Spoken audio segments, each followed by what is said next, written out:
자, 반갑습니다. 이번 시간에는 우리 사회계약설에 대해서 이번 시간부터 같이 한번 알아보도록 할게요. 사회계약설 중에서 오늘 우리가 알아보려고 하는 것은 홉스의 사회계약설에 대해서 같이 한번 알아보겠습니다.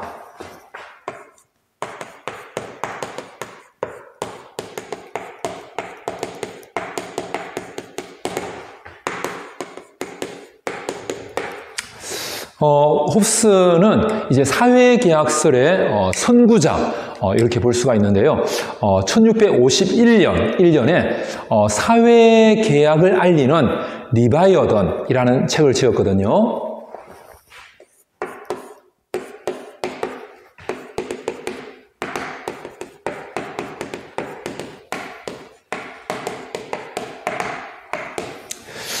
리바이어던은 그 성경에 나오는 우리 성경에 구약과 신약이 있잖아요. 그 중에서 구약에 욥기라는 그런 책이 있는데 그 욥기에 바다에 있는 아주 강력한 바다 동물, 강력한 힘을 가진 그런 바다 동물이 리바이어던인데요. 그런 강력한 힘을 가진 주권자, 강력한 힘을 가진 국가가 강력한 힘을 가진 법으로 사람들의 전쟁 상태를 해결하는 이것이 바로 리바이어던이다 라고 보고 있는데요. 일단 홉스는 이 국가가 없는 상태, 국가라는 것, 사회라는 것은 계약을 통해서 만들어졌기 때문에 이 국가나 사회가 계약을 통해서 만들어지기 전의 상태, 그 전의 상태를 무슨 상태? 자연 상태라고 불렀습니다. 자연 상태.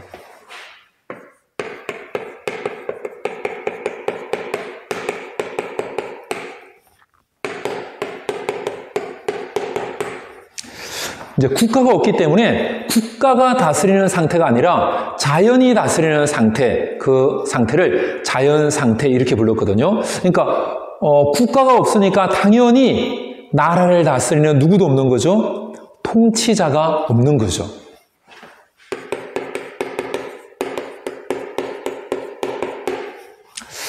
홉스는 어느 나라 사람? 이름이 토마스 홉스거든요. 우리 혹시 중세시대, 중세의 대표적인 분 두 분 하면 누구하고 누구? 중세 전반기 교부철학의 대표자 아우구스티누스, 중세 후반기 스콜라 철학의 대표자 아퀴나스의 이름이 토마스였죠. 토마스 아퀴나스였죠. 혹시 기억나나요? 우리가 이상사회 할 때 유토피아라는 이상사회를 이야기했던 분 영국의 모어였죠. 영국에서 대법관을 했던 그 모어의 이름이 토마스였죠. 토마스 모어였죠. 그죠? 이 아저씨도 마찬가지예요. 모어 다음에 모어보다 약간 뒤에 태어나신 분인데 1588년에 태어나신 분이거든요. 이 홉스 같은 경우는 1588년, 그러니까 16세기 말에 태어나신 거예요. 태어나셔가지고 1679년, 그러니까 91세까지 굉장히 오래 사셨죠, 그죠? 우리가 지난번에 배웠던 실존주의, 키르케고르 이런 분들, 43살에 돌아가시고, 또 합리론의 대표적인 분, 이 세상에 있는 모든 것은 자연의 필연성에 의해서 이루어진다. 우리가 불안해할 필요도 없고, 우리가 두려워할 필요도 없고, 모든 것은 자연이 이끌어간다. 그 자연의 필연적인 법칙에 의해서 이끌어가는 것이다. 라고 이야기한 분, 스피노자. 스피노자 같은 경우는 또한 45살 이렇게 돌아가시잖아요. 그런데 이 홉스는 그 2배가 되는 91세까지 사셨던 분인데 사실은 오래오래 사셨지만 그 삶을 살아가면서 늘 주제가 공포였어요. 공포. 왜냐하면 홉스가 태어난 이 1588년 있잖아요. 그런데 홉스는 그 잉글랜드에서 태어났거든요. 잉글랜드. 그러니까 지금은 영국이라고 하는데 영국이 그 잉글랜드와 그 스코틀랜드 그리고 잉글랜드, 스코틀랜드, 그리고 북아일랜드가 있잖아요. 그러면 잉글랜드하고 스코틀랜드, 아일랜드 이렇게 있으면 홉스는 이제 잉글랜드에서 태어났는데 1639년 그러니까 홉스의 나이가 51세가 되겠죠. 그죠? 1639년부터 그 잉글랜드와 그리고 스코틀랜드, 아일랜드 세 왕국끼리 잉글랜드 왕국과 스코틀랜드 왕국 그리고 아일랜드 왕국의 세 왕국의 그런 전쟁이 있었죠.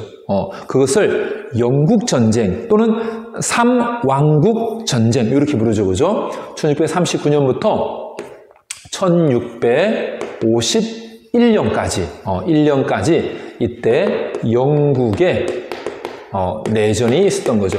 영국의 내전.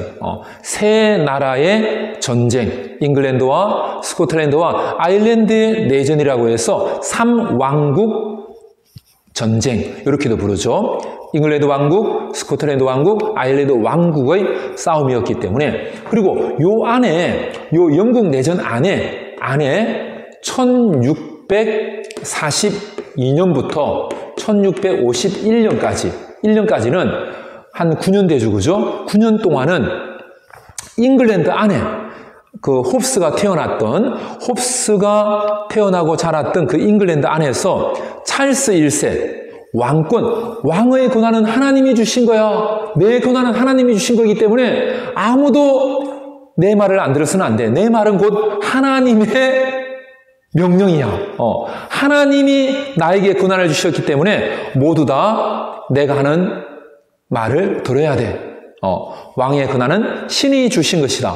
왕권 신수를 이야기했던 찰스 1세. 찰스 1세가 그 당시 이제 잉글랜드를 통치하고 있었는데 그 찰스 1세의 왕권 신수설을 지지하면서 찰스 1세를 강력하게 뒷받침했던 사람들이 바로 왕당파였죠. 왕당파. 그 왕당파하고 대결을 했던 사람들이 의회파였죠.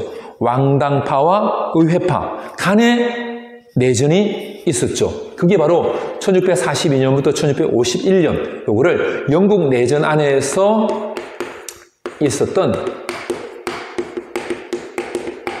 잉글랜드 내전 이렇게 부르죠. 잉글랜드 내전. 잉글랜드 안에서의 싸움, 왕당파, 찰스 1세를 중심으로 한 왕당파와 의회파 간의 싸움이었다고 해서 잉글랜드 내전 이렇게 부르는 거죠. 그리고 그 잉글랜드 내전에서 누가? 의회파가 승리하게 되죠. 누구? 크로멜, 올리브 크로멜이 승리하게 되죠. 그래서 이제 그 찰스 1세를 1649년에 찰스 1세를 처형하죠. 처형하고 그 아들이었던 웨일즈 공 찰스 2세는 이제 프랑스로 망명을 가게 되죠. 그 시기가 바로 이 홉스가 나라에 대해서 고민하고 국가에 대해서 고민하고 자연 상태에 대해서 고민하면서 이 리바이어던을 집필하던 시기예요. 그러니까 요 1642년부터 1651년 요 시기가 잉글랜드 내전이 벌어지던 요 시기인데 특히 크로멜과 같은 청교도들이 많이 또 주축이 되었고 크로멜이 청교도 정신을 가지고 이 잉글랜드 내전에서 승리한 다음에 찰스 1세를 처형하고 공화정을 선포하면서 청교도 정신으로 성경에 나오는 청교도 정신으로 잉글랜드를 다스리려고 했죠. 그래서 무슨 혁명? 청교도 혁명 이렇게도 부르죠. 청교도 혁명. 이전에는 청교도 혁명으로 부르다가 선생님이 배울 때만 해도 청교도 혁명 이렇게 배웠거든요. 그런데 학자들이 이거는 혁명이라고 하기는 조금 어렵지 않나? 라고 해서 지금은 많은 학자들이 잉글랜드 내전 이렇게 이제 부르고 있는데요. 요 시기에 이제 1642년부터 51년까지 잉글랜드 내전이 본격적으로 일어나기 그 전에 한 1640년 정도만 하더라도 이제 홉스의 나이는 그때 한 52살 정도 되죠. 그 당시만 하더라도 이제 왕당파가 약해지는 의회파가 막 힘을 막 가지고 이 왕당파를 막 체포하고 막 요런 일이 있었거든요. 그러다 보니까 홉스도 조금 이제 신분의 위협을 느꼈어요. 왜냐하면 홉스도 왕당파였거든요. 홉스가 우리 혹시 기억나나요? 우리가 경험론의 승부자 영국의 베이컨, 이름은 프란시스 베이컨. 나중에 영국에 어떤 역할을 맡았었죠? 대법관을 맡았죠. 그죠? 그 대법관을 맡았던 베이컨의 비서 역할을 이 홉스가 좀 했거든요. 그 비서 역할도 하면서 그 베이컨의 경험론적인 정신, 자연을 중시하는 그런 입장을 홉스가 베이컨의 영향도 많이 받거든요. 그리고 데카르트와 만나기도 하고, 홉스가 데카르트와 만나가지고 데카르트하고는 막 논쟁을 벌이기도 하고, 베이컨으로부터는 홉스가 이렇게 배우고, 데카르트하고는 철학적인 견해, 학문적인 접근 방법에 대해서 서로 논쟁을 벌이기도 하고 막 이러거든요. 또는 이제 갈릴레이 이런 사람들에게도 홉스가 영향을 받기도 하는데, 홉스 같은 경우는 그 베이컨도 좀 왕당파에 속하고, 그리고 베이컨의 여러 지인들하고 홉스가 좀 친했는데, 그 사람들이 또 왕당파에 많이 속했어요. 그리고 이 홉스를 도와주던 후원자, 캐번디시 가문이라고 하는데, 그 캐번디시 가문이 홉스를 계속해서 후원해 줬는데, 그 캐번디시 가문도 왕당파에 속했거든요. 그러다 보니까 홉스도 이제 왕당파로 분류가 돼요. 그러다 보니까 이제 의회파가 좀 힘을 얻고 1940년경에 왕당파가 막 체포되고 막 이러니까 홉스도 약간 그 생명의 위협을 느껴가지고, 야, 이러다가 죽겠다. 나도 왕당파에 속하니까 죽겠다. 해가지고 프랑스로 망명을 떠나거든요. 1640년에 프랑스로 망명을 떠나가지고 1652년까지, 2년까지 프랑스에 있게 돼요. 그 홉스 같은 경우는 1640년에 가가지고 1652년까지 프랑스에 가가지고 망명을 하게 되거든요. 이 망명하는 시기, 그 시기에 이 리바이어던을 집필을 하게 됩니다. 1651년이죠, 그죠? 요 프랑스 망명기인 1651년에 이 리바이어던을 집필하게 되거든요. 그러니까 홉스가 리바이어던을 집필하던 요 시기가 영국에서 한 십몇 년 동안 계속해서 영국 내전, 그죠? 그 다음에 잉글랜드 내전 또 9년이 일어나고, 그러다 보니까 또 이제 왕당파가 막 체포되고 프랑스로 망명하고, 이런 것을 겪으면서 홉스는 이게 정말 왕의 통치의 중요성, 막 찰스 1세가 그동안에 통치하던 찰스 1세가 막 처형되고 막 이런 것들을 홉스는 너무나 불안하게 본 거죠. 이게 왕이 이렇게 처형되다니, 이거는 나라가 망하는 길이다. 나라가 혼란에 빠지는 길이다. 이렇게 이제 홉스는 생각한 거죠. 그리고 홉스가 볼 때 이렇게 되다 보면 나라의 힘이 점점 약해지고 결국 피해는 백성들이 보게 되어 있다. 백성들이 이 혼란 가운데 참혹한 삶을 살게 되어 있다라고 이제 생각을 한 거죠. 그래서 홉스가 이 리바이어던을 쓰면서 일단 먼저 자연 상태, 국가가 없는 상태를 이야기하는데, 그 국가가 없는 상태는 바로 통치자가 없는 상태, 이렇게 보고요. 통치자가 없다 보니까 이 통치자가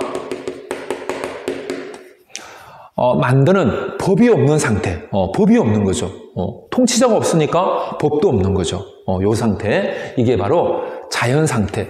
자연이 다스리는, 그냥 자연 그대로의 상태, 어떤 공통의 권력이 없는 상태, 이렇게도 표현하거든요. 홉스가.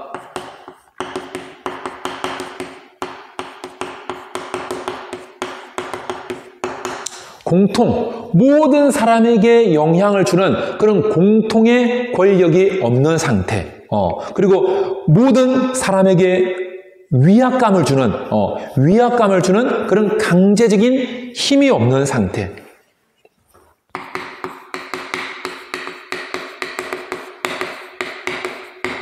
이때 강제적인 힘이라고 하는 것은 바로 모든 사람들에게 위압감을 주는 힘을 이야기합니다. 모든 사람들에게 공통의 위압감을 주는 그런 힘이 없는 상태. 이게 바로 자연 상태다. 이렇게 이제 부르게 되거든요.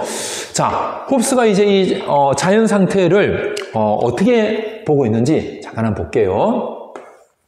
자, 이제 두 번째인데요. 홉스는 이 자연 상태에서는 사람들이 평등하다고 봐요. 사람들은 태어날 때 평등하게 태어났다. 이렇게 보거든요. 모든 사람은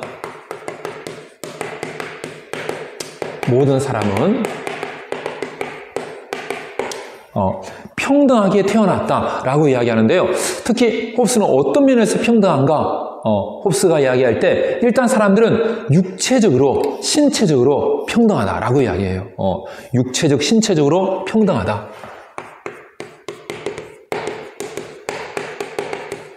간혹 좀 힘이 막 센 것처럼 보이는 사람이 있지만 뭐 강호동 뭐 이런 사람이 힘 세겠죠, 그죠? 근데 약간 약하다고 생각되는 사람들이 막 한 10명이 몰려가 가지고 강호동 막 쓰러뜨리고 그 위에 막 올라타고 이러면 제압할 수 있다, 이렇게 보는 거죠. 그 다음에 육체적으로 좀 막 엄청 힘이 세게 보이지만 힘이 약하더라도 어떤 꾀를 내 가지고 지략을 발휘해 가지고 함정을 만들어 놓는다든지 이렇게 하면, 또는 위에서 이렇게 큰 돌을 이렇게 머리에 떨어뜨린다든지 이렇게 머리를 쓰면 신체적으로 강한 사람도 얼마든지 제압이 가능하다. 근데 대부분 다 보면 크게 육체적인 면에서 큰 차이 없이 평등하다. 신체적인 힘이 평등하다. 이렇게 보고요. 그 다음에 또 자연 상태에서 사람들은 육체 말고 또 뭐가 있죠? 정신이 있죠. 정신은 어떨까요? 사람들. 너무너무 정말 도달할 수 없을 만큼 뛰어나고, 또 어떤 사람은 너무너무 정신적으로 빈약하고 그러지는 않는다는 거예요.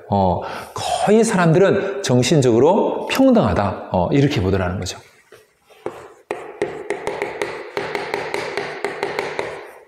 정신적으로도 이렇게 평등한데요. 물론 언어를 사용하는 이렇게 어떤 기술이라든지 어떤 보편적인 어떤 규칙을 이용하는 좀 과학적인 이런 법칙이라든지 과학 기술이라든지 이런 면에서 조금 뛰어난 사람도 있지만 그건 약간 일부이고, 대체적으로 보면 사람들의 정신 수준은 거의 비슷하다, 거의 평등하다.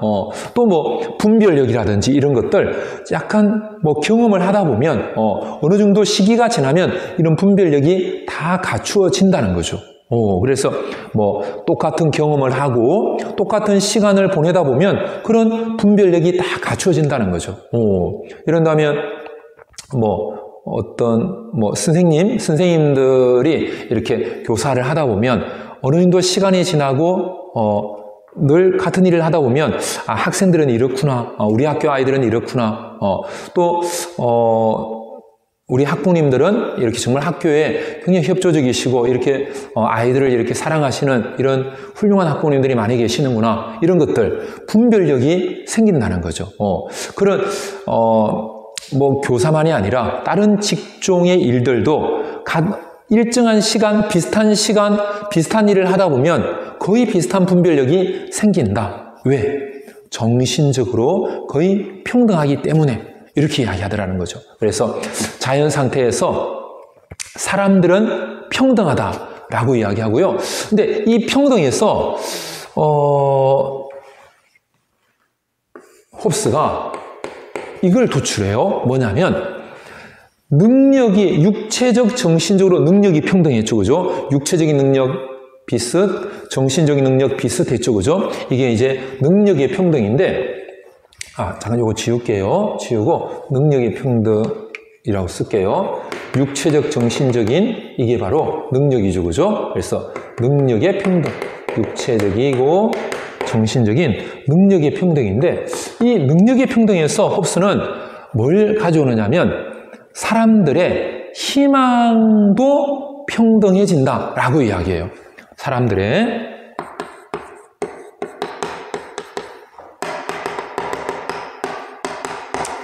그러니까 사람들이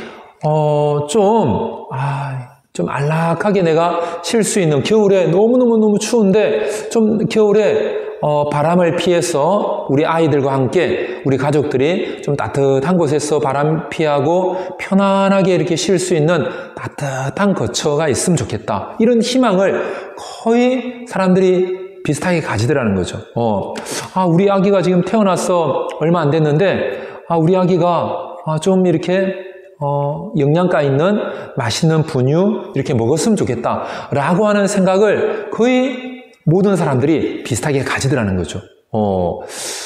우리 가족들이 오늘 하루를 보내고 정말 열심히 일했는데 저녁에는 같이 모여가지고 같이 군고구마 먹으면서 좀 배부르게 이렇게 편안하게 먹고 잠을 잘 수 있으면 좋겠다. 이런 배고프지 않고 좀 비바람을 막아주고 늑대나 이런 어떤 짐승들로부터 우리 가족들을 지켜줄 수 있는 이런 집, 그리고 먹을 것, 이런 어떤 사람들이 가지는 희망이 거의 평등하다 이렇게 보더란 거예요.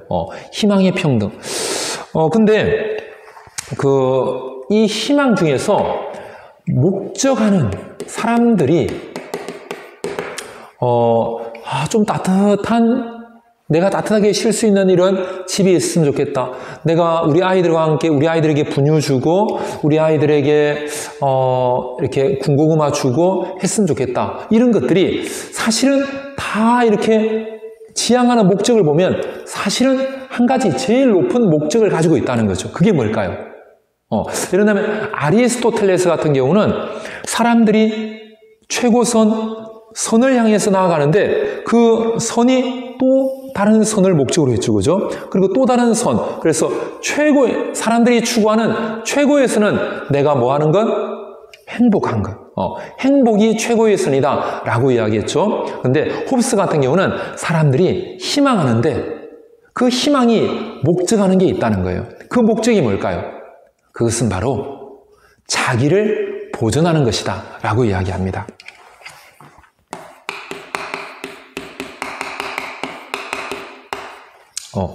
나를 보존하는 것, 나를 짐승으로부터, 나를 비바람으로부터, 나를 감기로부터, 나를 병균으로부터 잘 보존하는, 나를 굶주림으로부터 보존하고, 나를 자연의 어떤 공격으로부터 보존하고, 이런 자기를 보존하는 것이 사람들이 희망하는 그 목적이다.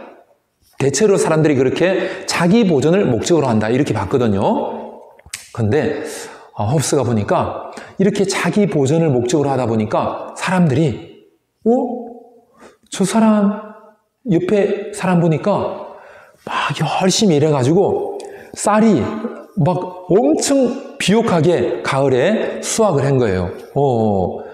그리고 보니까 너무 이렇게 막 몇 달 동안 열심히 일해가지고 엄청 안락한 그런 집을 지은 거예요. 비바람도 막을 수 있고 짐승도 막을 수 있는 그런 너무나 튼튼한 집을 지은 거예요. 그러면 그걸 보고 있던 주위의 사람들이 이놈만 없애버리면 다른 뭐가 없기 때문에, 국가가 없기 때문에, 통치자가 없기 때문에, 법이 없기 때문에, 공통의 권력이 없기 때문에, 강제적인 힘이 없기 때문에, 모두를 위압하는 그런 권력이 없기 때문에, 여기서 위압감이라기보다는 위압하는 권력이라고 표현하는 게 여러분들이 이해하기 더 좋을 것 같네요. 위압하는 어떤 권력이 없다. 이 통치자 같은 경우도 가장 대표적으로는 뭐죠? 군주가 되겠죠. 그죠? 왕이나 군주. 이런 존재가 없다 보니까, 저놈만 없애버리면 저 많은 농산물 내가 다 차지할 수 있겠네? 이놈만 죽이면 이 몇 달 동안 지은 이 튼튼한 건물 내가 들어가서 살 수 있겠네? 이렇게 생각하더라는 거예요. 그래서 사람들이 꽃갱이 들고 누구는 돌멩이 들고 와가지고 이 사람을 죽이고 그 농산물을 다 빼앗아가고 그 집을 약탈해 간다는 거죠. 근데 홉스가 보기에 그렇게 약탈한 그 사람을 또 그 사람 주위에서 지켜보던 사람들이 있었다는 거죠. 저는 봐라. 없던 쌀이 저렇게 많이 생겼네. 없던 집이 저렇게 나는 이렇게 벌벌 떠고 있는데 저놈은 저렇게 늑대를 막아주는 저런 좋은 집에 살아. 누가 없으니까? 국가가 없으니까 이 국가를 홉스는 커먼웰스라고 그래요. 커먼웰스라고 부르는데요. 이 국가가 없으니까, 커먼웰스가 없으니까, 통치자가 없으니까, 왕이 없으니까, 정의가 없으니까, 법이 없으니까, 공통의 권력이 없으니까, 강제적인 힘이 없으니까, 우리 모두를 위압하는 권력이 없으니까 저놈을 내가 오늘 저녁에 칼을 가지고 와서 죽이고 이놈을 또 찾아야 되겠다. 그런데 그 농산물과 집을 차지한 이 사람 또 주위에 이 사람을 노리는 사람이 있더라는 거죠. 왜? 이런 공통의 권력, 요거를 홉스가 다양하게 표현하는데요. 사회적 권력이다. 이렇게 표현하거든요. 사회적인 권력이 없기 때문에 또는 이거를 홉스가 이렇게도 표현해요. 시민적 권력이라고도 표현하거든요. 시민들이 이룬 권력, 힘, 사회를 이룬 사회적인 힘, 권력, 국가, 통치자, 군주, 공통의 권력, 강제적인 힘, 모두를 두려움에 떨게 하는 힘, 이렇게 표현하는데요. 이게 없다 보니까 사람들이 호시탐탐 뭘 위해서? 나를 위해서, 자기 보존을 위해서, 나를 보존하기 위한 것이기 때문에 이것은 자연 상태에서는 허용이 될까요? 안 될까요? 허용이 되더라는 거죠. 자연 상태에서는. 왜? 자연 상태는 뭐가 없기 때문에? 법이 없기 때문에. 자연 상태는 법이 없기 때문에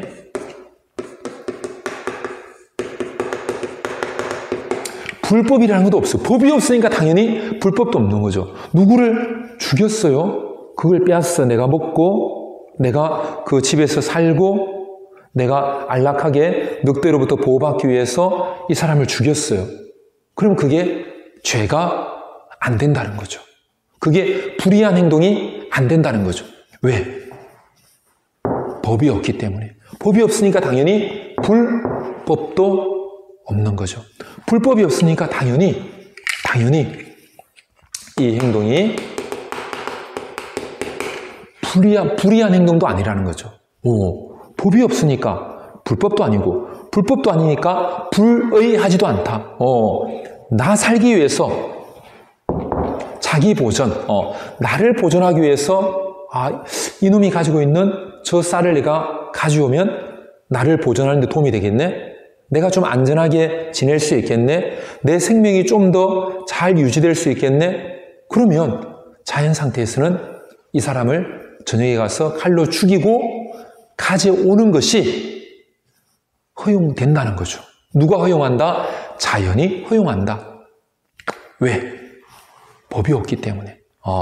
이것을 금지하는 법이 없다는 거죠. 법의 역할은 야, 이거 하면 안 돼.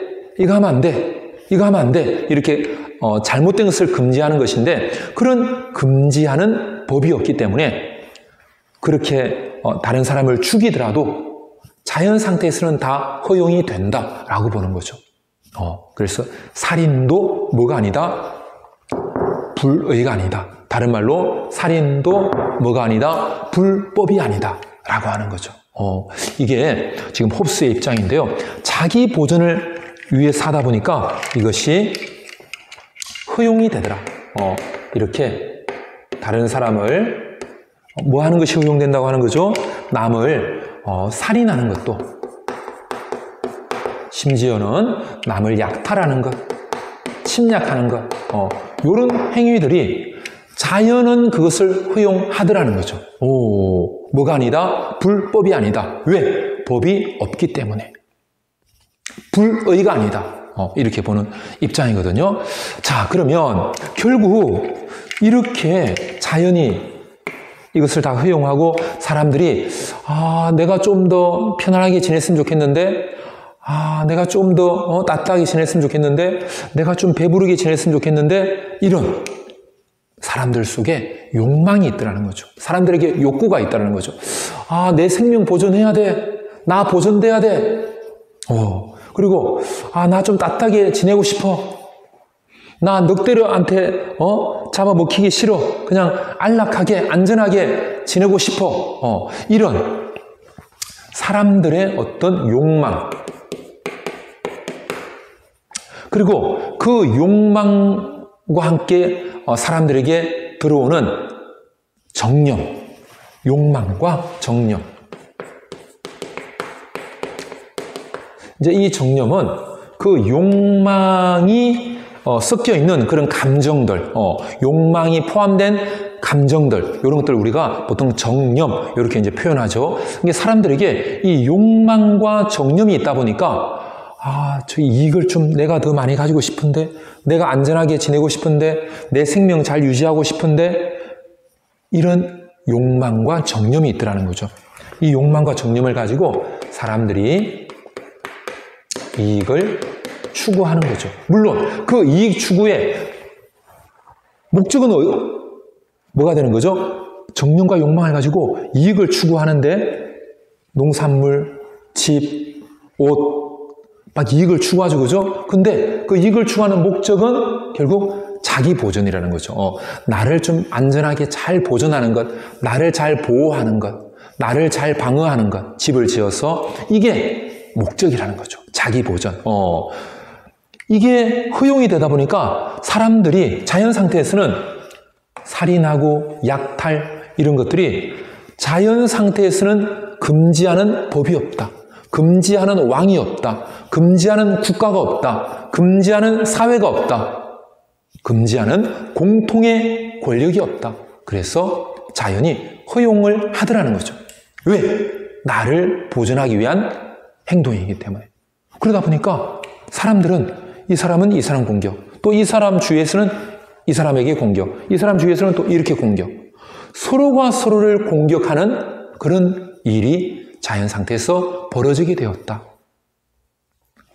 모든 사람과 싸우는 상태가 되어버렸다라고 이야기해요. 그거를 홉스가 만인에 대해서 싸우는 상태라고 표현을 하거든요.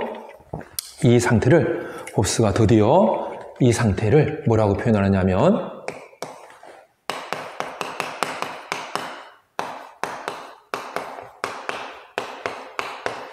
모든 사람과 뭐 하는 상태? 싸우는 상태. 우리 싸우는 걸 뭐라고 하죠? 투쟁한다고 하죠. 그죠? 투쟁. 만인에 대해서 투쟁하는 상태. 우리 보통 이걸 줄여서 만투 이렇게 부르거든요. 만인에 대해서 서로 투쟁하는 상태라고 해서 이거를 보통